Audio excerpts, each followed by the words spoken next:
This is episode 8 of Spiritual AF with Pixie Rose, the podcast for people going on their spiritual journey, knowing that we are spiritual beings having a human experience.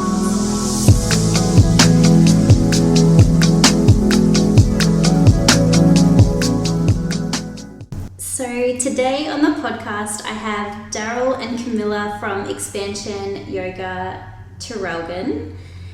And I met Darryl and Camilla a couple of years ago now at the Psychic Expo, I believe, only just very briefly.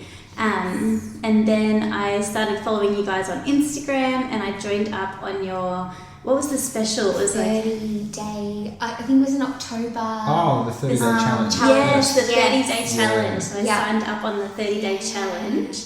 And I have just been blown away by just your, the presence that you guys bring to the studio and the energy of it and the community you guys are building, and it's just been so incredible. And even just the help that I've received so far on my yoga practice has been really incredible. So I'm so excited to have you guys on the podcast. So very welcome. Thanks for having that us. was beautiful. Thank you.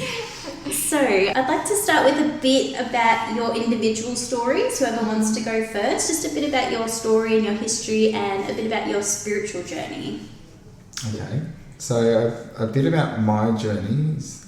I always felt as if, even from a young age, I was a very much a person who thought a lot and thought about whys and hows, and not just what someone told me to do was the right thing. I always questioned everybody and questioned everything, and not so much just what they taught me at school. It was just life questions. What even is life? At a young age, that happened a lot. Then, as growing older, you sort of fall into the normalities of everyday school and work life. And then, as I was a bit older, living by myself, I was just really drawn to not live that standard lifestyle anymore. Which was, for me, it was a tradesman work life, football on the weekends, and obviously drinking and all of that sort of blokiness that goes with it. And I just found a whole bunch of different philosophies. I really enjoyed learning about Taoism, and then that obviously stepped into yoga as well. And from there I just began the physical practice as my personal physical training. It just matched a lot better everything I was doing. So as a tradesman, as a footballer and a keen snowboarder as well, it just matched everything for a bit of strength, a bit of flexibility. So I wasn't too weighed down and heavy. I was able to do all of the things, and it helped balance out my mind as well. So much better than what any other self-help book or anything could ever have imagined. And from there it just really evolved fast, from starting off just doing YouTube videos in the bedroom to finding a studio to practice at, and then only maybe 6 months in there I was sort of encouraged at the same time, really wanting to jump out of my lifestyle, so I threw it all in and went to India and got it all done.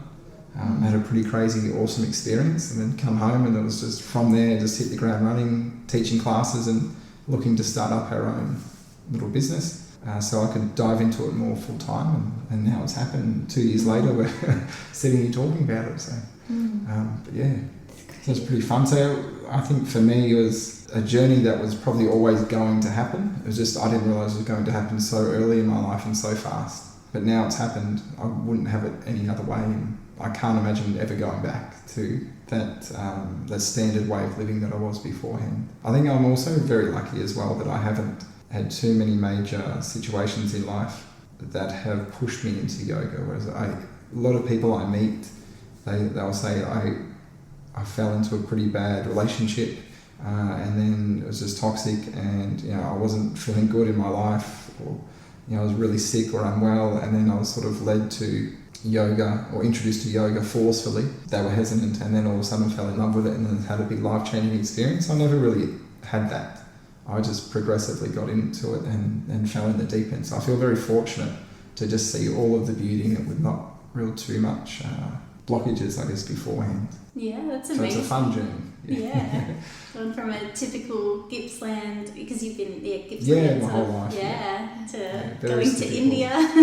Yeah, well, I grew up fishing and hunting, playing football and drinking alcohol, and now I'm a vegan yogi. Yeah. Like that. It's just the big opposite. Yeah, amazing. Thank you.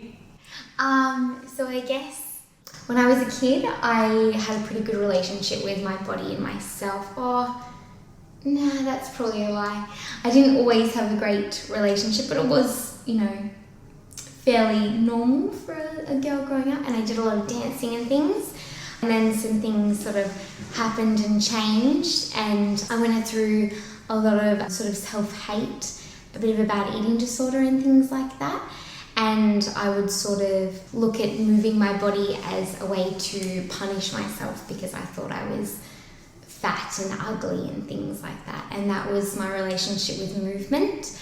Then fast forward a few years down and the track, and I decided to just get up and move because I'm from the Mornington Peninsula, so I just decided to move somewhere that I didn't really know the town or anything like that. So I decided I'm just going to study something and go to uni in a town that I don't know, and I started doing yoga in my bedroom at the university where I lived, and that was sort of a nice little thing for me to get rid of stress and things like that.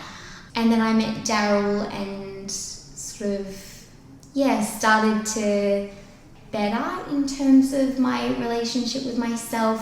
I'm still on my own journey in terms of that, but that was, where we tried to incorporate that, I guess, into our lives as a positive form of movement. And now I really do enjoy my practice in terms of yoga and Pilates, and I don't feel like it's a punishment moving my body in that way. I feel like I'm able to now find respect for my body in terms of movement. So for me, it has been quite a healing relationship, I guess, to my body moving that way, and also becoming vegan. That was where that shifted a lot for me within my body. So then incorporating being vegan and with like more meditative movement and things like that within my practice, even though I really enjoy quite a strong practice, that is my form of meditation, because I'm able to connect with my body and really concentrate on what I'm moving and what I'm stretching or strengthening and things like that. And I have a lot more of a better relationship with myself thanks to yoga, Pilates, and being vegan as well, even though this is not to do with that. But anyway, that's my story. Yeah, I've still got a lot to go, but it certainly does help me. Yeah, amazing. Thank you for sharing. I love that.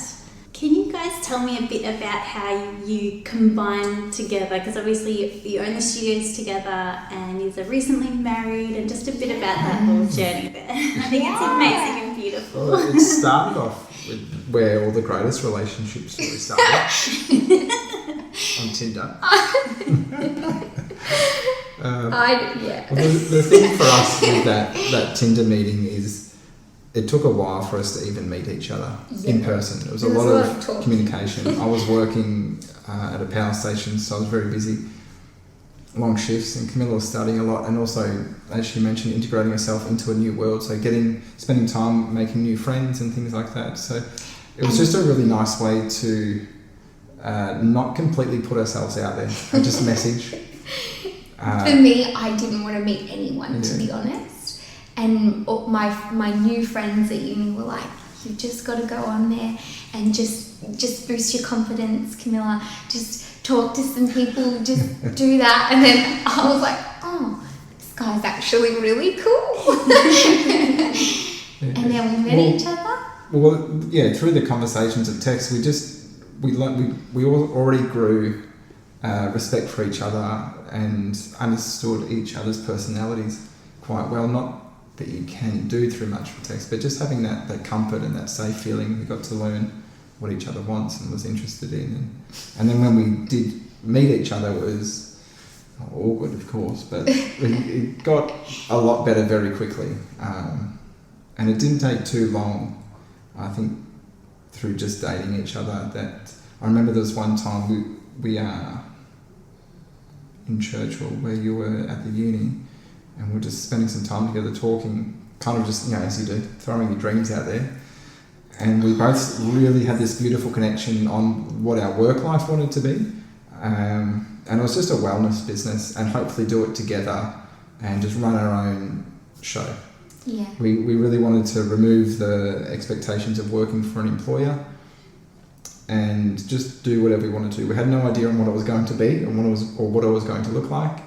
And we had no idea it was going to be a yoga studio. But now it's just, and we kind of just left that for quite a while and then continued on with our normal work lives, as well as building a loving relationship. And the more time we spent together, the more and more we just fell in love and become best friends, and the more we feel like we're just happy to just be on our own and not really socialise with other people, just our family and close friends, and that was enough for us.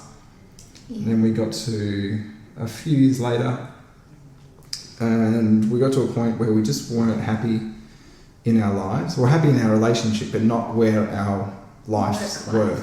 Work life mainly, and we were pretty keen to go and spend some more time where Camilla's family was.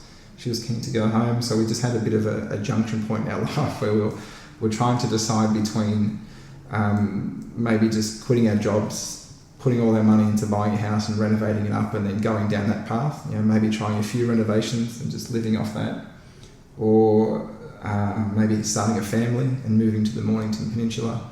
So there's a few different big lifestyle changes. And then all of a sudden, we got a studio. We didn't even see that path happen. I kind of just had the thought and jumped in it, dived in head first, is the way I like to usually do things. I don't like to look back. I just sort of, Darryl wanted to get a big, huge building and make like a big wellness business where we had like multiple rooms, and we had kinesiology in this one and naturopathy and then yoga and like in all these rooms. And I was like, Darryl, we cannot afford that. And we didn't even know any facilitators other than ourselves at that time. And then I was like, if we're going to do this, we've got to pick a small room where if it doesn't work, we just have to pay for the room and get by. And then, so that was our little compromise. And thank goodness we did that, because the first year was the hardest year. For Camilla. Because I was still working I was working 2 other jobs just to try and pay for our business. I was having the time of my life. I quit my job. So I was just 100% teaching yoga, about 15 or anywhere between 15 to 20 classes a week if we had extra classes as well, and getting to know a lot of other people in our community and just living that, the real yoga lifestyle, which I believe to be was, you don't have to be a full-time yoga teacher to live a yoga lifestyle, but just doing what you want and, living a wellness-based kind of lifestyle. And it was fantastic, and I loved it. And I come home and, I tell Camilla, we had 2 people in the class today. She's like gritting her teeth, like stressing out. And I'll be like, but I had the greatest experience. I learned this about this person. I feel like my teaching's, getting better, and just a lovely experience. And so I had a fantastic year, even though we had no money. And I think we worked out that we lost money over the course of the first 12 months. We were paying but weekly. It was just fantastic. So 2 years down the track, we're now don't really have a full-time income from it, but we are able to pay all of our bills, and we're able to eat groceries comfortably. And we're both able to work in there now, full-time, instead of me working full-time. And then we have other teachers as well, and more prospective teachers coming, which is exciting. And it's, as you mentioned, it's just created this little community,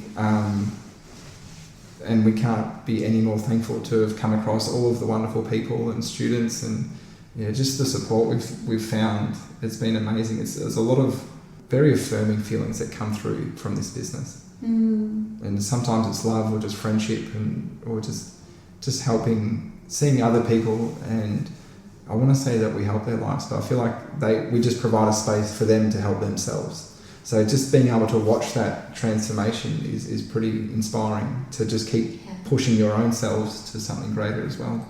The connections we have made in this business have been pretty insanely cool. Just how much love we have for everyone who walks through the door is just, it's amazing. I think that's really helped it blossom a lot, the business, is that now, especially now we're both full-time in it, any sort of, and not just monetary sort of income, it's like any person who walks in that door is there to share their life with us, and we're happy to share our life with them. And it's such a special opportunity every time, whether it be a person returning or a brand new person coming in. And it's like the fuel for our life, just to keep going and keep pushing and keep doing whatever it is that we do better, however it is that may eventuate. We still have no idea even what we're doing, but I feel like something's working, so we keep going. But it's really fun, and we couldn't, now 2 years into it, we look back and we couldn't have it any other way. I don't know how we'd go back to it, doing other jobs, but the best thing is doing it together, which I think was maybe a little part of your question, is we've just grown the best friendship ever, as well as, being in a romantic relationship together. We're just the best friends, and in the way that most good couples do, they just enjoy spending time together, regardless of whether we're both feeling happy or both feeling down, or one's angry and one's not. We're just happy to always be there for each other. Very supportive. And we spend a lot of time together. Yeah, we're so lucky that we can spend so much time together and not hate each other and still love each other. No, obviously you guys are super compatible. I think I've mentioned it to you before, like you do really appear to be that twin flame sort of connection, because there's so many similarities between you two, but then at the same time, the bits that, maybe one lacks, for a better word, the other one makes up for it, and there's that yin and yang and that, so it's really amazing. Do you have any tips for people that might want to create a business with their partner? Just be prepared to spend a lot of time together, and that's, but also feels like you can talk about communication. Well, that's like the one thing we realised we didn't try to do this, although I feel like it's the sort of tip that most counsellors would give to people. Not that we're counsellors, please. But we just kind of realised, wow, we do this. And that was, we just don't go to bed angry at each other. Even if it means we have to stay up till midnight and discuss things that we don't want to talk about, and then feel a bit stubborn that I don't want to say sorry, or this person just, this person did that. This doesn't happen often, but when it does, relationships have those moments where you have to feel each other out, and I'm a pretty stubborn kind of person, so it comes up. So even if you just feel it eating away at you going to bed, we don't like to, we're certainly not the people that will just get frustrated with each other and then someone goes and sleeps in the other room and then we'll deal with it tomorrow. It's like, let's just deal with it now and at least sleep in the same. Or we don't yell at each other or anything like that. That's it, Well, just for me personally, if Darryl was someone that yelled at me, I probably couldn't be with him because I'm a sensitive Sally and that just the yogic way, is Well, I don't want to say as if you have to do this to have a good relationship. Everybody's relationship is going to be unique and special to them, and only they'll know how it'll work or not work. But just be prepared to spend a lot of time together, but and learn new and different ways to enjoy it. We have many different situations where we have moments where we go, gosh, we spent the whole day, all waking hours, talking about work. It's like, okay, let's just go for a walk with the dog and we'll try to not talk about work. Like we make a rule. And then it just, boom, how about this idea? How about this? And how about this? And Camilla's like, just shush up. I'm like, okay, but... You're stressing me out, Darryl! And then I just can't. But then at the same time, I'm trying to encourage Camilla to understand that it's my hobby as well. So I'm maybe the administrative or the advertising side of our business, I find that as a hobby, whereas the yoga teaching to me is work. I really enjoy the work, but the other side of it's really exciting and creative, and I get to put my creative element on there. It's something I've never been able to do through my work life. So it's nice to be able to benefit from that, I guess. in a way that, like, our life benefits from it because it means our business can offer more. We can receive more love through putting more love into it. Yeah. Definitely. I'm exactly the same, and I really believe that that's kind of the way to live. Like, it shouldn't be like, oh, work, like, you know, work is your passion, and so I love that. And I'm just so excited to see how much you guys expand. You know, you're in the midst of opening the second studio, sitting in it right now. We're in the second studio right now, actually. Very not that it looks like a exciting. finished yoga studio. Not yet. We're excited. It's well, like Camilla said, it's something I wanted from the start. I wanted a big building with multiple rooms, and the isolation has kind of, the restrictions that have come from the isolation have only limited people in a class. That's really helped us, give us a push to say, all right, well, let's open up 2 rooms so we can put on more classes. But at the same time, we're getting, as yourself, Pixie, and Hayden, starting to be yoga teachers. I feel like we've also created a reason for people to say, well, it is a normal thing in Traralgon to be a yoga teacher now, which is really exciting. Like, and it is a normal thing for anybody. You don't have to be a special type of person to be a yoga teacher. Let's talk about that some more, because I think you both have really inspired lots of people that have come to the studio. I think there's been a couple of people sign up for yoga teacher training. It's incredible. So, and honestly, that's been a big thing for me personally. I've been doing yoga since I was 12 years old. I used to get up. That's so cool. I was such a weirdo kid. No, I used cool. to get up. Sorry, go on. I used to set my alarm and get up at 6:30 in the morning because they used to have yoga for half an hour or whatever on the TV. Oh, yes. Do you remember that? Yes. They did aerobics as well. Oh, my sister used to do the aerobics. I remember getting up sometimes for that. So I used to get up every single day as a 12-year-old kid, and I did that for years and years. And then I'd do buy DVDs, and pretty much my whole experience with yoga was just at home. So then, I think then I did a couple of classes here and there within gyms, but it's such a different energy. It's different. And that's why coming into the studio, I was just like, whoa, this is so beautiful and amazing. Thank you. But one big setback for me, and I'm still like going through it, within the training, is that sometimes it does feel like you have to be this specific, like this type of person to... so let's talk about that a bit more. You don't have to have everything together in order to help other people. So, it does help, but it's not a rule. Yeah. It's not a rule. So a good thing to think about with yoga is it's a complementary practice to help enhance your life, no matter what your life situation is. And it doesn't, I don't want to promote it to be a bad thing, but you don't even have to be wellness minded or well-being minded. You can learn that along the way. Yeah, I've had a lot of, when I did my training, some yoga teachers shared it really well. If you still want to be a heavy drinker, if you still want to go down a negative life path, not negative is not the right word, but a life path that is self-destructive or taking advantage of life, I guess you could say, taking advantage of others, you can still be a yoga teacher and do that, and you'll do it better. But eventually, the yoga and the magic in yoga will kick in, and you'll start to reap the benefits of yoga, the wellness side of it. It'll eventually just take over, and your mind will find more calm and more peace, and you'll start to look back and maybe steer your life in a more positive direction.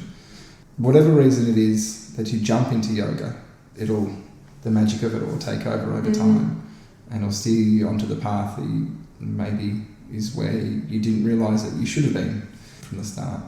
But in saying that, most people get into it for the right reasons, which is great. The best thing to think about is yoga teacher training is more of a yogic life training. It doesn't really steer you into how to be a good teacher, like say maybe going to university to be a primary school teacher would be. It more just teaches you about yourself and how to be better within yourself. And then when you're ready to, you just share that with other people. Yeah. So you kind of just trying to inspire people to learn more about their self through teaching. And however you want to use that is completely up to you, whether you want to be a sports person, a worker, or a stay-at-home parent. It'll just enhance every aspect of your life. Yeah, definitely, and that's what I've found so far with the training is it just feels like personal development training and understanding yourself and becoming really mindful of everything that you do, like you know, the breath and you know, your body, and so there's a few different things that I want to get into with that. But another thing that I wanted to ask your thoughts on is around body image. You know, like I guess when I think about a yoga teacher, I do think of, you know, the typical sort of, you know, Vata body energy type, like quite thin. And, you know, like for me as a person, I'm like, oh, I don't look like her. Like, can I still do it if I don't look like her? You know, like those thoughts still go through your mind. So tell those thoughts to sit down and shut up. Anyone can be a yoga teacher. Anyone. There's even people online who like are doing such wonderful things to show people that you really don't have to have a certain body shape, body, anything. You can look like anything, and just as long as, I think, in my opinion, you're moving mindfully, you're being kind to other people, that's a big thing. Kindness, you know, being a teacher, kindness, caring for other people, and you don't have to look a certain way. No way. Shush, little girl, saying those things, because that is not true. So not true. Well, a lot of that, what you just mentioned there about the body image, that's more than likely just been cultivated over, you know, maybe the last 100 years of conditioning in our Western style of world, or maybe longer than 100 years, but in our Western style of world, where this yoga practice it's a universal energy that we can all tune into, and it's been around since, you know, before humans were here. I say it began in India, but it really, Indians were just the first people to utilise it thousands of years ago.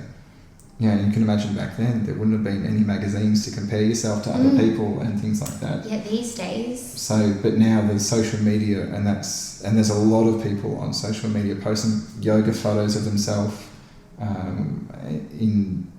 But also a lot of photos can be edited and things like that, so then automatically we don't look at it and go, oh, that's edited. We look at that and go, oh wow, that's what yoga people look like.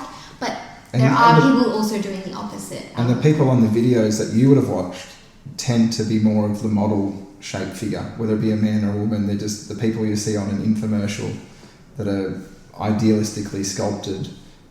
But really, we try to tell people this all of the time. If you can breathe, you can yoga. So that means everyone. So that means everyone.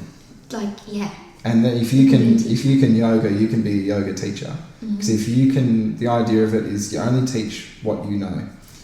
So if you know how to breathe, you know how to take a breath in and breath out, can you teach that to someone? Yeah. And then sure.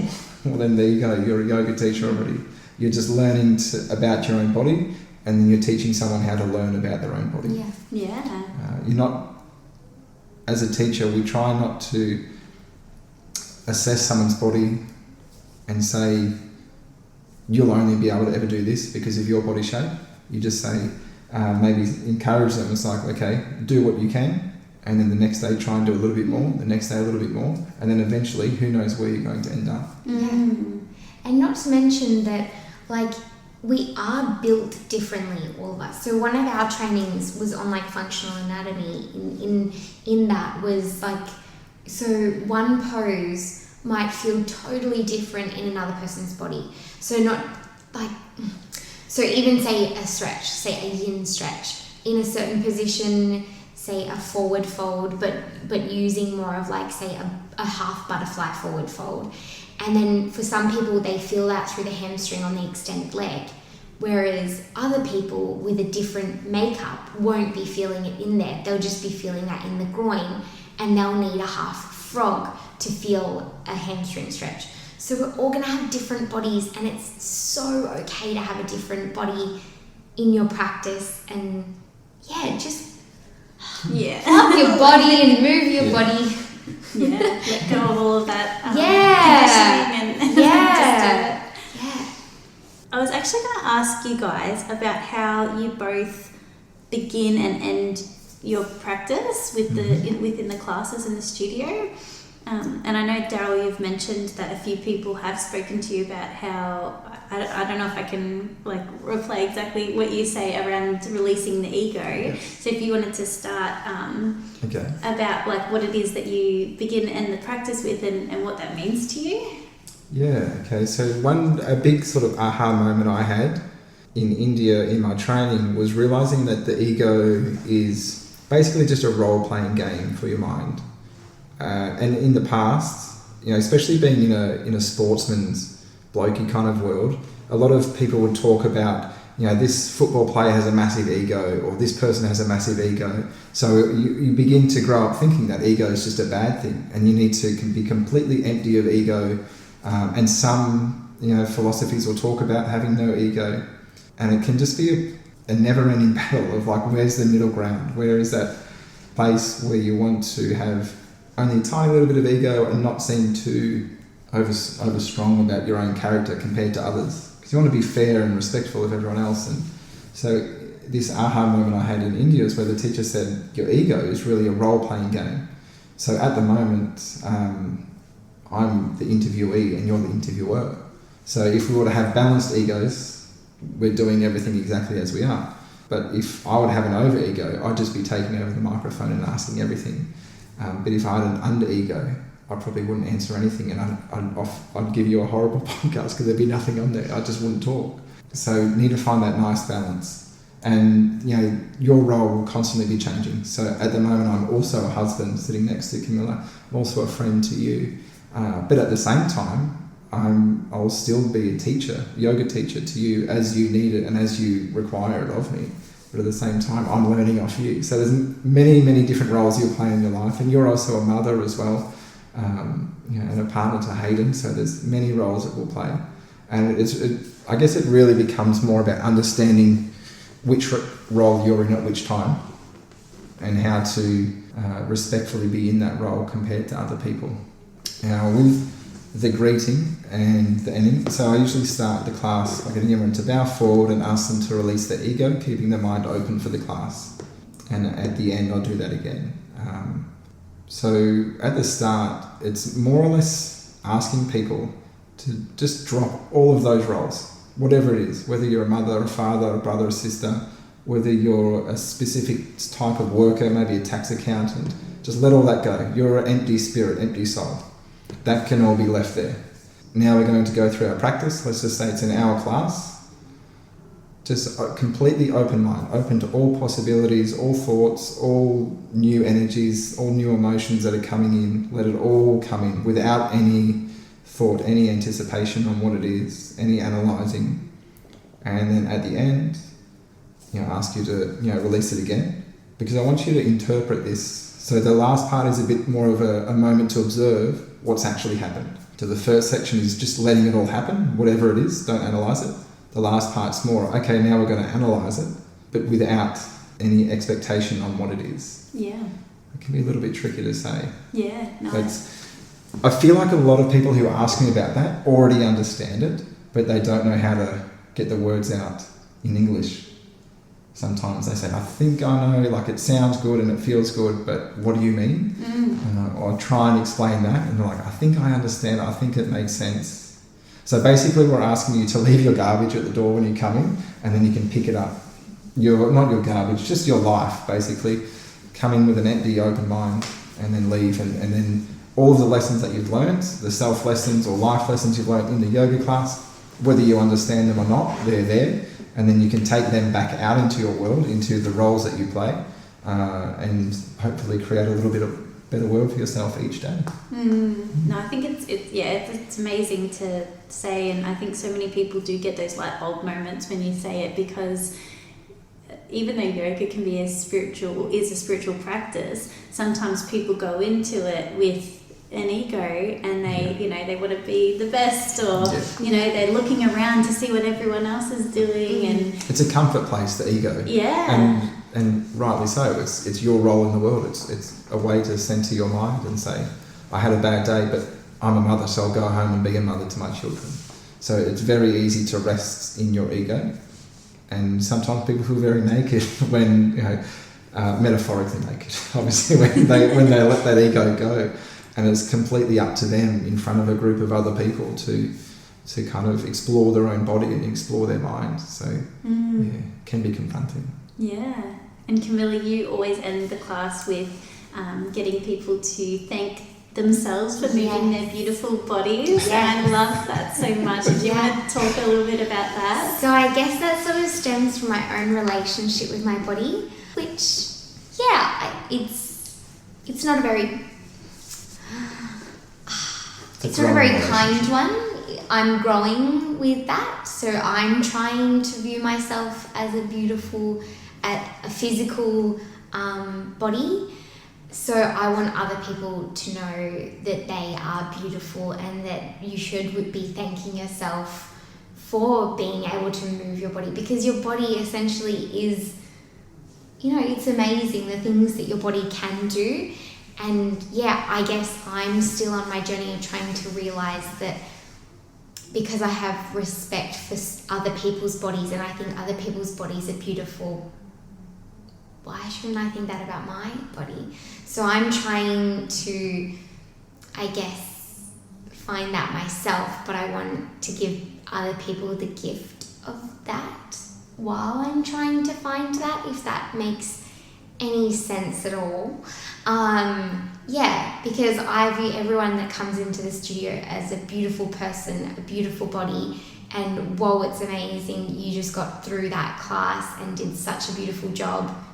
You're amazing. And I want them to leave the class thinking, I'm amazing. I just did that class. I am beautiful. Look at what my body just did for me. So I really want people to because I do have that kind of past with my body. I don't want other people to go through that, because that was really hard. And I want to help other people when it comes to their physical relationship with their body in terms of that.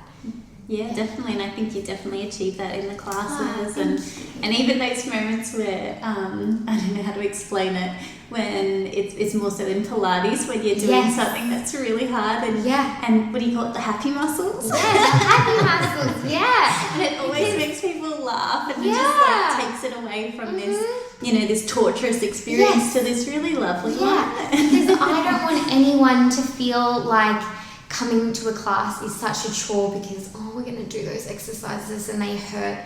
No, what it is that we're doing, the reason why you can feel those muscles is because they're growing strength. And with those muscles, when they're stronger, they're going to help other parts of your body. They're going to help your lower back. They're going to help, your hip flexors. They're going to help you to walk through life so much easier. Like literally so much walking. We just want to be comfortable within the body. We want to have that strength, that flexibility. We don't want to feel that strain, but we want to work those muscles. And the reason why I call them happy muscles is because they are going to make you more happy when they're stronger or they're stretched or something like that. So I feel like putting a positive sort of spin on it, even during the class, instead of feel the burn. I don't want people to be like, oh God, I've got to feel the burn in order to look a certain way in my body. No. Our classes, my classes I should say, are about feeling those happy muscles so that we're stronger in our bodies, we feel comfortable and we feel confident in our bodies and we feel happy in our bodies. So we can wake up and we're like, ooh, those happy muscles, yes, I did such a good job. Working my bottom yesterday, my back feels great, and I can walk so much better. I'm walking up this hill, and instead of feeling pain in my hip flexors, I can actually feel that my butt is just really strong right now. How cool is that? So that's, positive. I love it. It's so good. Let's talk a little bit more about Pilates, because we were talking about this after the Pilates class. I think it's, it's so nice to share for anybody who might not have ever experienced a Pilates class. What is it that you'd like to share about Pilates? I really love Pilates. So Pilates is something that I just feel like I've found such a beautiful, even more beautiful relationship with my body doing Pilates. And did you want me to sort of take people through almost like the difference between? Yeah, sure. Yeah. Yeah. So within a Pilates practice, we're really working on isolating certain muscle groups, but also really wanting to be working on the core. So by working through the core, you're going to just feel so much better within your body, and I just don't even know where to start. Even down to the breath in Pilates, I find it is quite a meditation for me, because I am really concentrating on the breath, and the certain breath work that we use. It's not just because we're like, okay, we're going to just use this breath work. There's a reason behind it, because it really allows us to switch on those muscles and to go deeper into that exercise and actually support the body. So that exhale breath allows us to, slide the ribs down towards the hips, which switches on our obliques and then stops us from arching the back and things like that. So for me, it's just a really beautiful way to connect with your body, to move the body, to grow strength, and even find a little bit of, say, rehabilitation. So I know for a lot of people, including myself last year, I was going through a lot of hip issues, and then sort of like, because I had that relationship with Pilates and my own body and connecting the two, it was like, okay, like moving my body in this way actually has really helped me anyway. It's amazing. You find joy as well in your body. Yeah. Because as I'm sure most people experience, I was the same. When you're injured, it's very easy to just be down all the time and angry at yourself and get a little depressed.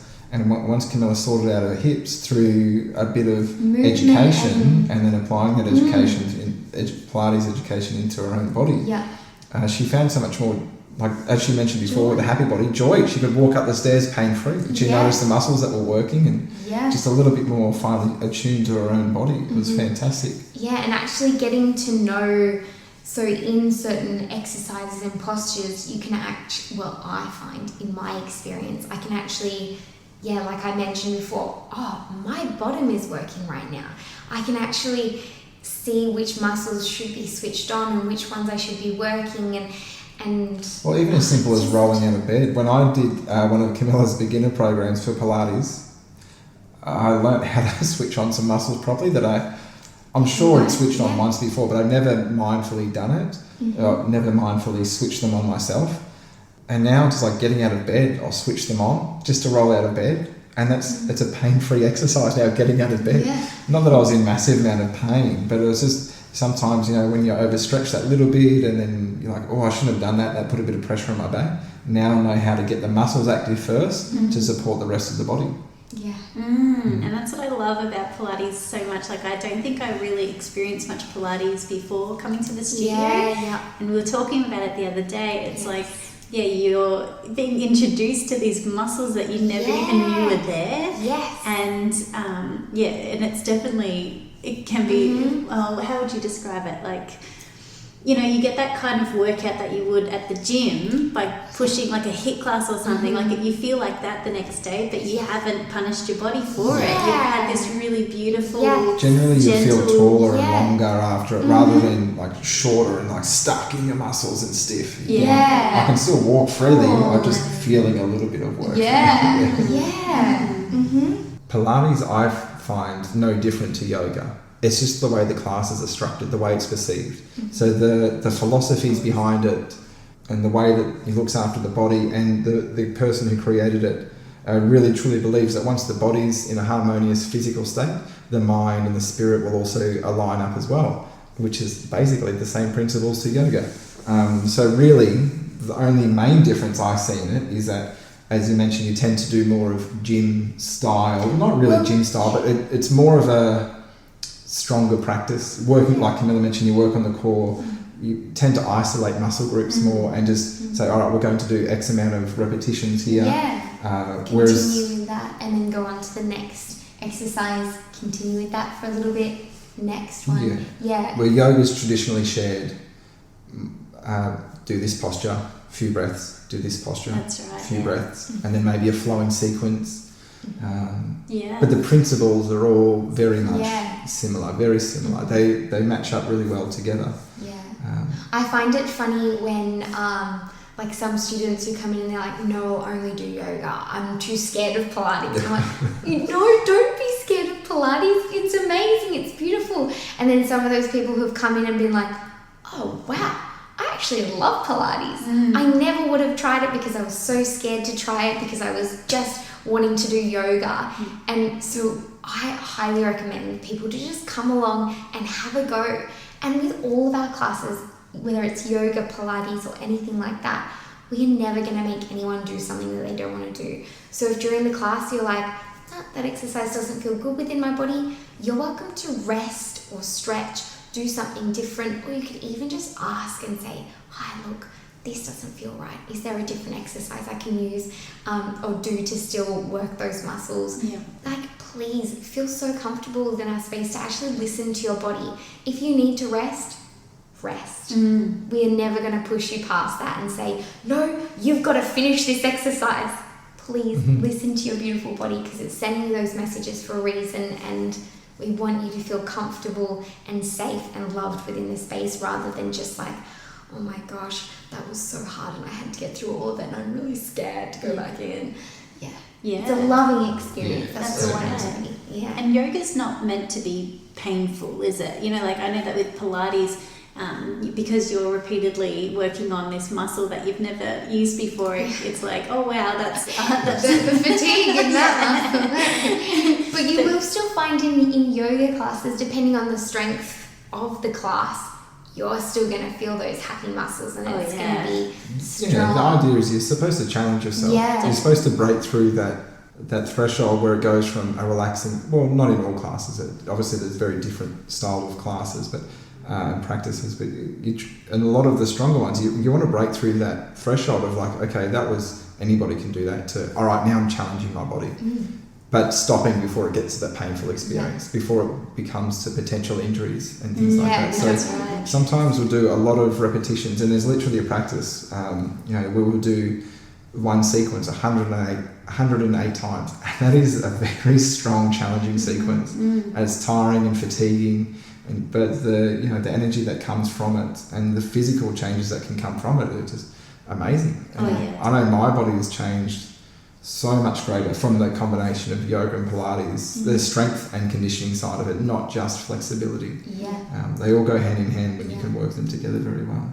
Because being flexible is great and stretching muscles is so important, but sometimes there's actually muscles within the body that have a weakness within them, and if we could just continue to stretch them without finding strength within those muscles, we're just going to run into pain and it's not going to be a very fun experience. Not at all. Yet I feel like we're almost conditioned to think, oh, if we feel a little bit of pain within a muscle, that means we need to stretch it.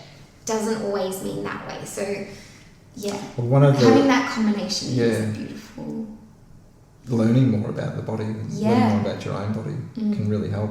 And one of our favourite comments, I don't know if it's a bit cheeky or not, but one of our favourite comments when new students come in and we say, how was your yoga class? How was your experience? They go, I didn't realise I was going to sweat so much. Yeah. So, okay. They're like, I thought yoga was gentle and just stretching. So, but how do you feel? I'm like, I'm great. I feel taller and longer, but strong, but not fatigued. So Oh my gosh.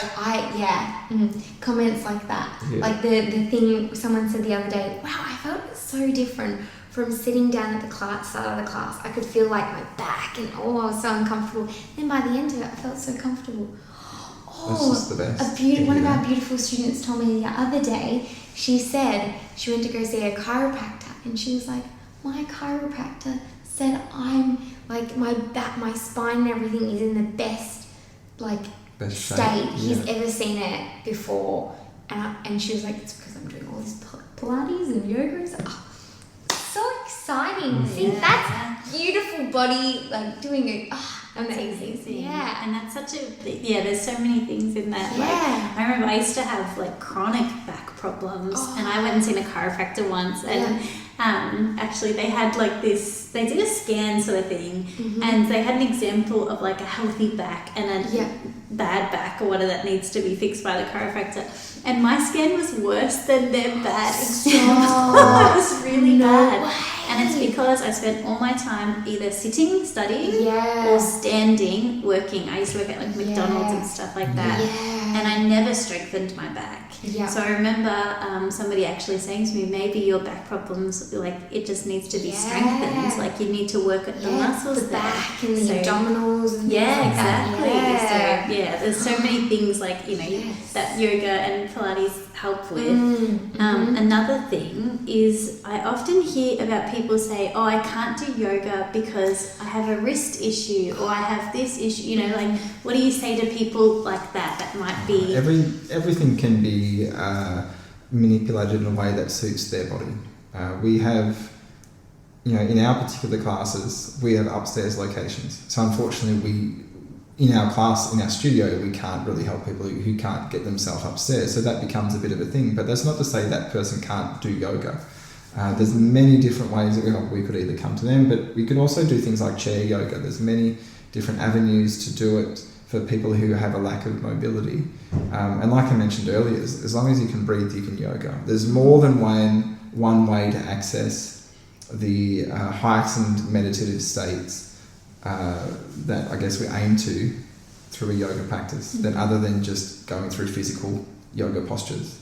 There's many different ways to access that heightened level, and you know, it can just be as simple as closing your eyes and thinking about your breath. Predominantly in our classes, we do work with the physical body a lot. That's what we can offer as a teacher, to be, you know, one-on-one in person or, you know, in a small group, and just sharing what we've observed in our bodies. That helps. We still help many people in our classes with different props, just to help support their injuries. We got a lot of people who, after maybe a few classes, realise that their wrists aren't strong enough, because that's a very common thing. We don't utilise the strength of our hands very often, or even try to think about strengthening up the wrists. So as soon as you come into postures where you have your hands on the floor a lot, it can become quite straining. It's a bit of a shock to people that it's like, wow, that hurts. It's like, yes, it does hurt. So we try to teach them good practices on how to utilise their whole body a little bit more safely, but also on other options they can do when they're in the posture that the teacher's asking of everyone. Hurts them, okay, you do this one. So there's many, and yoga's traditionally shared that way. You're only sharing with the students what they're capable of doing, and then they'll push themselves when they're ready to. Not, okay, everybody keep up with me, I'm going to do this. Just one step at a time. So we'll always have different ways we can help people in different situations. And that goes for Pilates as well. So if we're in, let's say, a 4-point kneeling position and someone can't do that, and we're working on the glutes, I can get them to do something totally different that looks different within the class. They're still going to be targeting that same area. So there's always something else that can be done without you putting yourself into that risk of injuring yourself because you have a previous injury in a certain location of the body. And always options. Definitely. Now I'd like to know, in terms of spirituality, what is your one like non-negotiable spiritual practice that you do every single day, or that you always go back to? I don't have any. Don't have any? Maybe having a shower. Oiling my body. I suppose it's a physical practice, but it's more of I want to grow a better connection with my body on that. It's emotional. It's very emotional. So when I oil a certain part of my body, I'm like, I love my beautiful arms. My beautiful arms are, they allow me to pick things up, and I'm strong. So that's probably what I've been doing a lot lately. That is such a powerful, that's incredible. It can be very emotional, especially if you're doing it in front of a mirror, which I try to do. And it can be very, very emotional. That's probably, see, for me, it used to be like meditation, but I thought I had to do a meditation for like an hour. And that was because I would listen to like recorded meditations and things like that, or I used to read a lot of self-help books, a lot of them. So that was sort of what I used to do. Yeah, at the moment, I guess this is probably really bad, but work is taking over at the moment. Well, that's for me, that is my spiritual practice. Not because it's yoga and yoga is spiritual. It's like that's something that I've always had a bit of an awareness, and then learning different philosophies. We mentioned that you need to find different balances in your life. To be frugal, you need to be able to be productive, but you also need to have compassion for things, and you also need to humiliation. Yes, so learning along the way, and I just, that's more of a Taoism philosophy, and I just sort of take that into my everyday, rather than trying to think of I need to do this particular practice, whether it be a meditation or, as Camilla said, oiling. I've tried different things, and then I just don't stick to them, and I get frustrated with myself for not sticking to it, and then I doubt myself that I'm on the right path. It's like, oh, well, shouldn't you do something in order to be a great person? And then my mind just says, well, you don't have to do something to be a great person. You just have to, whatever it is you do it well. So I guess that's all the things, how our life's evolved for the better, is the things that we do put a lot of attention onto, and they just happen to be spiritually based things. Like yoga is quite an obvious one, but also our food choices, being vegan. There was many different reasons why we decided to go vegan, and any vegan will share that there's many reasons. You don't have to be all of them. You can be environmental, you can be nutrition, you could be spiritually inclined, or just animal cruelty, those sorts of things. But I think Camilla's always been inclined for nutrition reasons. That was her first big reason to jump into being vegan. And for me, it was the spiritual side of it, learning that when I was learning about yoga, I thought, well, if I'm going to do this yoga thing properly, I'm going to have to respect the way energy or consciousness gets transferred between lifetimes. And if I'm going to eat a plate of meat, well, then there's going to be the traumatic energy that animal's left behind. Its conscious energy will be in that. So if I'm not willing to take on that energy, I shouldn't be eating that food. And I don't want to take on trauma. I don't want to take on any negativity if I can avoid it. But I also don't want to put fear into animals' life. Most factory farmed animals know that they're not in they're living a toxic lifestyle because of their environment. So I don't want to have to instill that amongst. So that's my way of a daily practice, is just sending love out into the world to say, I'm a safe person. Whoever's around me, animals, people, you're safe. And trying to make the environment comfortable around me. So I make myself comfortable, and then hopefully those around me are affected by that in a positive way. Yeah, well, I guess that question is sort of really around, what's the thing that sort of brings you back to yourself, or what's the thing that uplifts you or helps you, or so those mindful, and it generally is something sort of mindful or meditative. And I know you've often talked about like living that meditative life, rather than doing a meditation, like living that mindful life, and having more conscious food choices. And as you mentioned, the shower, like that's a big one for a lot of people, like mine especially. In my courses I always like teach like how important the shower is. Like it's a cleansing, it's very important. It seems like so simple, but to take that time just to be completely mindful and meditative of yourself. So I love that. That's good. That's good. What is something that has helped you both, like individually, on your spiritual journey? So this can be anything. It can be a book that you read, or a specific healing that you received, or a quote even that completely blew your mind, something that you want to share with others that has helped you. Yeah. So for me, it was probably there's many things, but I remember when I first sort of started immersing myself into absolutely everything spiritual. This was years and years ago. This would have been 7 years ago, 8 years ago. I went to a massage therapist who my parents used to see, and I had never had a massage before. My shoulders were so tight. And during the massage, it was the most incredible experience. He was so beautiful. He told me things about myself that I didn't tell him or didn't tell anyone, like including like the different things that I was doing to myself that were very destructive and self-hatred, and just a lot of things that he told me. And so it was almost like having a reading, but at the same time he was getting these knots out of my body and I had never experienced that before. So he would find a knot, tell me things about myself while he's working through this knot. And he said to me, "You're the most spiritual person, or one of the top 2 spiritual people I've ever had in this room." And I thought, I've never done anything really that spiritual. Oh my goodness, this is incredible. And I was like, I'm going to heal. I'm really going to heal. And he told me about this spiritual healer that another one of his clients had gone to see.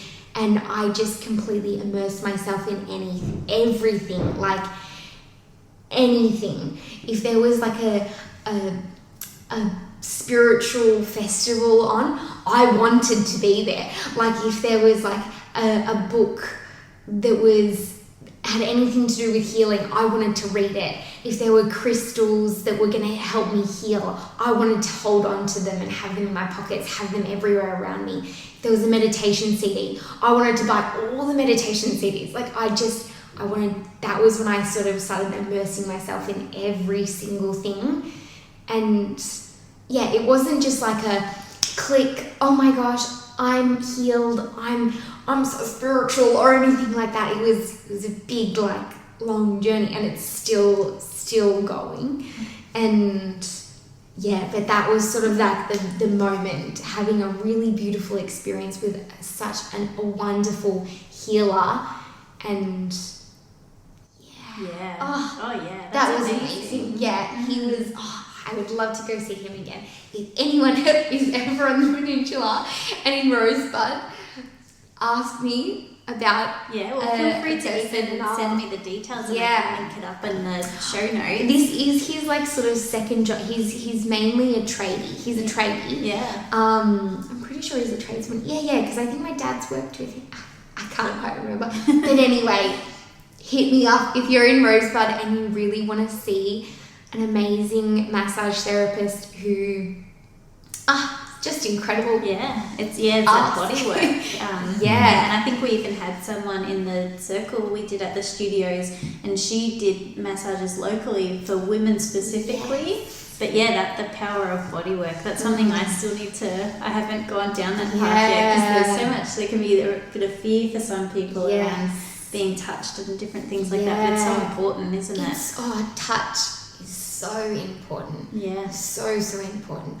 That was another thing that massage therapist told me. He told me about the person that I was going to end up with.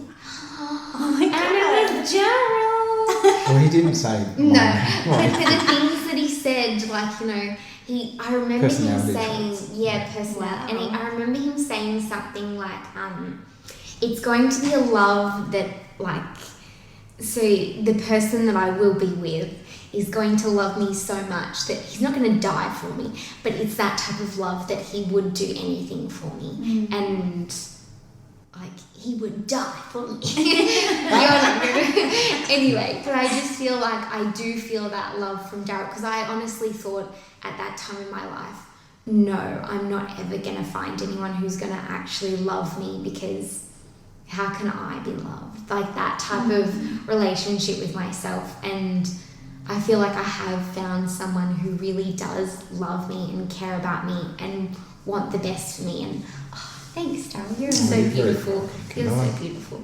But or even things about, sorry, I'll say this one more thing, because he told me that I'm not going to want children until later on, and I was like, no, that's not true, because my goal in life is to be a beautiful mother, and I really want to be a mum, and I want to do it like as soon as possible as soon as I'm with someone. And now I'm starting to wonder whether I want to be a parent. And I'm like, if I am going to be a parent, it's going to be down the track. It's certainly not now. And I'm like, wow, that is amazing how I really did not believe him that was ever going to be something I would have ever thought about. I was like, I want to be a mum. I want to be a mum now. Now I'm like, Anyway, so interesting. Yeah. I'll shush now because that's not to do with... No, it's all part of it. Definitely, it's all part of it, 100%. And yeah, I always think like I had Presley when I was, I think like 23 or 24. Oh, wow. Yeah, so like, it's so young. Like most women do wait till they're sort of mid-30s even. Like, we can wait, have children later, and we have so many choices now. So many choices now. Yeah. And it's not sort of like oh wow, you're having a child so late. I don't feel like that's a thing these days. And there's no especially judgment. Because you are looking after yourself. Like, you're not going to have the same sort of issues that women might be if they're still, eating all the wrong things and drinking. Let's cross our fingers and toes. Yeah, perfect. What about you? So we might have to go back to the question. The question's around what is something that has helped you on your spiritual journey, and it can be anything at all. There's been a lot of things, which is I guess the fun part. There was never one thing for me that completely changed my life, and then that's been the only thing that I always use as my centerpiece. A lot of things. It's just a constant involvement, which is really fun. And there's always things I learn each week, maybe even each day, that just put me on a new path. But I do hold on to 2 books, maybe 3 books, really closely. Not that I can remember the information that well, but just the feeling that the book gave to me. So the first, and this time in my life when I was reading the books, I was early 20s, learning about different philosophies. And as I mentioned before, Taoism, an ancient Chinese philosophy, was ringing really true for me. That made a lot of sense, and it just felt right. And one book, it was written by an American, I think he's American anyway, it's called Blink. I thought it was a fantastic book. I kind of just got it while I was waiting at the airport, and then after I finished reading it, I just couldn't believe my luck that I picked that book. I don't even usually read on aeroplanes. I don't know, why I was driven to do it. And the book, so the title is Blink, just like blinking your eyes. Yeah. And the principles about the book is just trying to get people to open up their mind to not be so judgmental on the blink moment that you sort of take in a thought. So we tend to just, he suggests that we tend to just have a moment, or just in life, whatever it is, and you make judgments according to that moment, mostly towards other people or other situations. And then you go off in your own world and create a whole thought process, a whole emotive world. You interact in the future based on that one blink moment, and how that we're all affected by that one blink moment. When really he wants kind of people to sit back and just say, well, we don't need to make harsh judgments based on one moment. We can constantly change our perception, and really take in as much information as you can, and try not to judge based on what other people perceive or what other people want you to perceive things by. So it's just a beautiful mind-expanding book. One really good example of it was, maybe I shouldn't go into examples because that could take a long time. but just really quickly, so I think one of the stories, there's a lot of different short stories. One of the stories was in a famous art gallery somewhere in the world. There's this beautiful big painting, and everybody admired it so much. And they would constantly, ask. I think it might have been a sculpture. I'm not 100% sure. Everyone admired it, and come in, and all of these art critics, very well-to-do art critics, would kind of judge it and write paragraphs about it and stories and blabber on about how amazing it was. And then turns out it was actually a false piece of artwork. It was, it was a pretend. It wasn't the actual authentic bit of artwork. So all of these critics over a long period of time had just expected that the museum knew exactly what it was talking about and produced the right piece of artwork. So that's what they accepted it as. So when really, like, one random person walked in and said that's fake. No one believed him. It had nothing to do with the art world. It's just like, no, that's not real. That's obviously fake. Can't you all see that? So because he had no pre-awareness of any art history or what's good and what's not good, he was just an open mind and said, oh, that's obviously fake, isn't it? So just trying not to take things how other people sell it to you, I guess, is one thing. But there's many different examples in that book which were fantastic. And I think that one really helped me open my mind to look into different philosophies, even religions, with an open mind and take in all opinions, whether it be positive towards me or negative towards me. Everything's valid, basically, and an opportunity. But the other two, which are really fun, they both have the same title but mean slightly different things. It's called The Tao of Poo. The first one is literally about poo, like going to the toilet, and it's just a make-believe story talking about the Taoist philosophy and how to relate that, because that's what I like. I like books that relate things to your real life. So not so much like this is the facts, this is what it is, but this is like the philosophy interpreted into one person's lifestyle. So the person works as a poo collector back before we had sewage pipes and things like that. You had to go and collect all the poo and then cart it to the big waste area. So it was the story about an apprentice poo collector who then, using philosophy techniques, helped to enjoy that job, because obviously that's not a very pretty lifestyle being a poo collector. And so it's just a beautiful coming of age kind of book. That sounds cool. Which is really nice about how to enjoy and find pride in the role that you have. So it has and looking back, it now has a bit of yoga philosophy in there as well. Yeah, and how many people are working jobs that they don't like. And it's okay to work a job you don't like, but if you do it the right way, you can like your life whilst in that job. Definitely. So that was fantastic. And the third one, also the title, The Tao of Poo. Yeah. I think I had that as an audio book, but it is a book as well, a paper book if people are interested in it. And that's literally... Sorry, that was my shoes.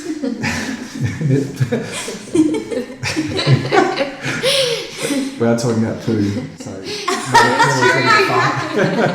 Perfect opportunity. Sorry, Darryl. That's all right. I promise I did not laugh. Go on. Okay. So the third book was also The Tao of Poo, but that's based around the story of Winnie the Pooh. So it's the Taoist philosophy, literally with Winnie the Pooh. And so how that works is there's a narrator, and he kind of talks to Winnie the Pooh in a normal Winnie the Pooh style of adventure. And he kind of just sees Winnie the Pooh as the Taoist, but Winnie the Pooh is so unaware that he is that person that he doesn't even really understand it. And that was kind of the beauty of it too. It's so innocent and gentle on how he's happy to just go about his life doing things that help other people and also help himself when needs to be, but doesn't really think about it, just does things. Where other animals in that story, maybe like the rabbit is always stressed and anxious all the time, trying to figure out what's going on, how to profit in the world. Eeyore is always really sad and depressed. And Piglet's like really scared and frightened all of the time. Like all of these other people live very different mind lifestyles. So Winnie the Pooh is just free, how as you go, whatever you do. Something bad happened, oh, okay, whatever, let's deal with that. And something good happened, yeah, well maybe we shouldn't celebrate it because things can change later. He enjoys life, but sees all opportunity and things can change and come and go, and and just explaining Taoism through Winnie the Pooh was a beautiful way to kind of see the philosophies within me and my mind as well. That helps a lot. Yeah, I might find those books and I'll link to them as well because I'd love to read them. I haven't heard of them before, so it's amazing. Really nice. Yeah, it's really cool. So, is there anything else that you guys wanted to share today? Anything that I didn't ask you that you feel the world needs to know? I really don't think so. I think they were all really good questions. Yeah, I did have other good questions, so maybe we can do another time. Yeah, but sure. how can people connect with you if they're loving what they're hearing today? What's the best way to connect with you guys? A few different Social ways. media, Social emails, media, all of Mind our Body app. all of our Expansion Yoga and Pilates information is on the interweb out there. Yep. Yes. Just type in Expansion Yoga and Yeah, we you'll are find us. changing to Expansion Yoga and Pilates Yep. as well. Just because we're like, well, we do both of them. Yeah, We yeah. may as well put that in the name. We Um, aren't often in the studio unless there's the classes on. So if you know where the studios are and you just drop in to say hi, we probably won't be there. So we always do recommend message first. We can organise a time to meet people in the studio and introduce ourselves and get to know them. We're always happy to meet people outside of classes as well, which is an important thing to remember. It's not only about a yoga class or Pilates class. It's a community. Definitely. Yeah. We like to think of the members at the studio as like our family, like our expansion family. Whenever we're talking about them behind their backs, we're like our expansion family. Like we're like, oh yeah, they're a part of our expansion family, or things like that. Just Expansion yoga babies. I just think we do get to see, people come in who are pregnant and then, they go to have their baby and they'll send a photo and we're like, what? We didn't expect that. That's so cool. We get to be a part of that. Like they and think of us. Oh, it's so cool. And then only months later, they come in to do classes again, and we have classes where you can bring your kids along, and we get to see the little baby. And now there's some babies in that world who are now walking, and you're just like, oh gosh, we see them more than some of our family. It's pretty crazy. special. One other little experience which was really cool, which made it feel like, I think this was the moment where it really felt like a super strong family environment. It's always felt beautiful, but this one was a strong one. It was at Christmas time. We had a special Tuesday morning Christmas Eve class, and we got everyone to dress up in Christmas clothes as the sort of thing normal businesses do for a bit of a laugh. And we just wore Christmas colours. We didn't really dress up. Everyone else come up in bells and whistles. It was fantastic, the effort people put in. It was really lovely. And then, but we had a special that was like that was like to trick people. We had a surprise. So Camilla was teaching the class. We're all sitting down on a mat ready to go, and Camilla sat behind the desk and she quickly put on a Santa costume while no one could see. You can't see me behind the desk from the studio floor if you've ever. So it was the full Santa costume with a beard and a hat, and I stuffed a pillow so she had the big belly, and then all of a sudden she came running out, ready to teach a class, and put on a bit of an act, and it was just hilarious. Everyone was cracking up for at least 10 to 15 minutes, and then even trying to run a bit of a Santa-themed yoga posture class. Like even the breathing was like... laughing. I think it even got to about halfway through the class, and like, I think we need to just stop and just all have a chat and a chin wag. But we didn't. We kept going. It was so much we played fun. a few Christmassy sort of yoga games. And then, so like, not only did that feel great and just such a loving sort of day, we all had a few snacks and chats after it. We went to our family's Christmases, and Camilla was planning on doing the same thing. We didn't get anywhere near the reaction we got from the yoga studio. And we're like, oh, it's lovely to catch up with our family, but gosh, how good was that yoga Christmas? Like, that was the best. We Some people didn't even they were just like, oh yeah, Camilla's in a Santa costume. And I was like, oh, really? I thought this was cool. So like, as much as we love our family, I think we know like how strong the connection is with our yoga. We have a very strong connection. We don't get us wrong. It was just that was our highlight. That was our Christmas highlight, wasn't it? It's beautiful, and we have a lot of experiences like that often. Even like sometimes Camilla is a bit of a character, as many people will know if they've been to her classes. Sometimes we just spend 10 minutes laughing at and with Camilla. Like Camilla will start cracking up, someone else laughs, and then it just doesn't stop, or just have a good old chat in the class and sing and dance. And it's always just feels like coming home every class. Yeah. If you had a bad day, we come into a class. So students will say things like that, I come in here and I feel like I get a big hug just from walking in the door. And then we feel like that as a teacher as well. If we haven't had the best days, things have gone wrong or whatever. And as someone soon as just says something nice and you're just like, I wasn't expecting to feel that love as if my family are here. It's always special. yeah. Hold in the tribe. It's amazing. Yeah. It's beautiful. And it's so exciting that you got the second studio. So if anyone Yes. is local and listening, Yeah. they might be interested in checking out the beautiful energy that you guys Because are we've creating. now got 2 studios. They're very vibrantly bright Yeah, this one studio will be compared to bright. our There's lots of soothing and natural calm lighting in this one, isn't there? first one. Oh, that'd be Big windows. interesting actually to Big feel the opposites. different energy Yes. between the 2 studios Yeah. even. Because we've even talked about how the other one, it's very like mood lighty, It and is. and Low the roof. ceilings are quite low, whereas in here there's lots of windows. It's really high roof, and there's like timber floor, like shiny timber flooring, and it's just like white. Very Instagram. It's so photogenic in here. Oh my goodness. I was just sending some photos to my dad because he's our builder, and because we're going to have to renovate some things. And I was like, Darryl, I just took photos for Dad, but these look great. Like, it's so photogenic. Yeah. No, it does feel like there's potentially going to be more energy in here, like a higher energy, but like a More vibrant.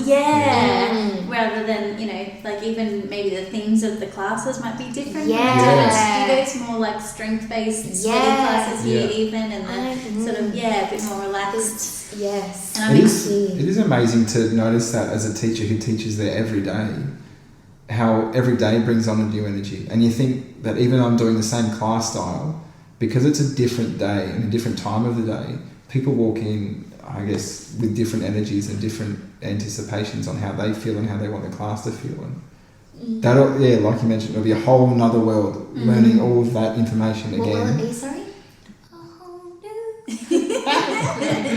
Oh, maybe Camilla can sing for you on the next podcast. I love it too! in the car So good. without the kids because they don't really like Aladdin, the original. What? I'm like, I love that movie. What? We went and seen the new one, and we're getting off topic here, but Yeah. We are, sorry. they like the new one, but No. they haven't really got into the old one. And I love the music from the old one so much. I didn't like the new one. I like the old one. But no, Yeah, I'm also classic very Disney excited to movies. be offering some QHHT Yes. sessions from here as well. So, because even that, like, I know that that's going to bring in a lot of energy. Yeah. So, Yeah. but obviously very positive. Like Yeah. everyone always finishes their session with just, it's more like a mind blown sort of thing. Because Yeah. like, wow, that was a lot. Yeah. So, I'm excited to come and have another session with you after now you've done your extra training as that's well. right. It is Oh, a lot different too. yeah. I definitely learned a lot in Egypt. Yeah. So, That's cool. How yeah. exciting. Yeah. What an expansive world. Already. Yeah. Everything's expanding. Well, thank you guys so much for being so open so very to welcome. doing this with me. Thank It's you been for great. having us. Yeah. Thank you for allowing us to be a part of this and for wanting us to be a part of it as well. We don't think we're very interesting, so it's really nice that someone wants to ask us questions.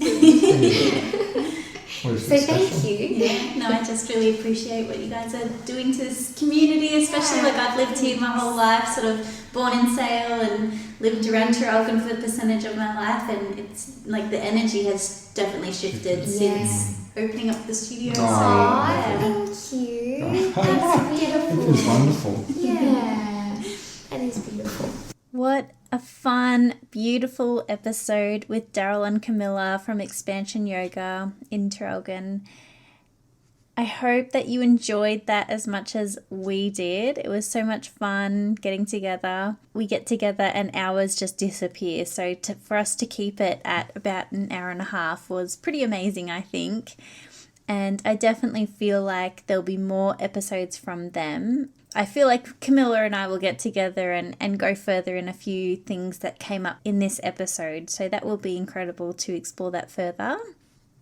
If you enjoyed this episode, make sure to follow this podcast as well as checking me out on Instagram at spiritual_AF the podcast. And I'd love to hear from you if you have any suggestions on who you'd like me to interview for the podcast. If you yourself are doing amazing work, I'd love to hear from you. For more interdimensional conversations on all things life, death, and everything in between, remember, even if your wings have been clipped off, they can always regrow.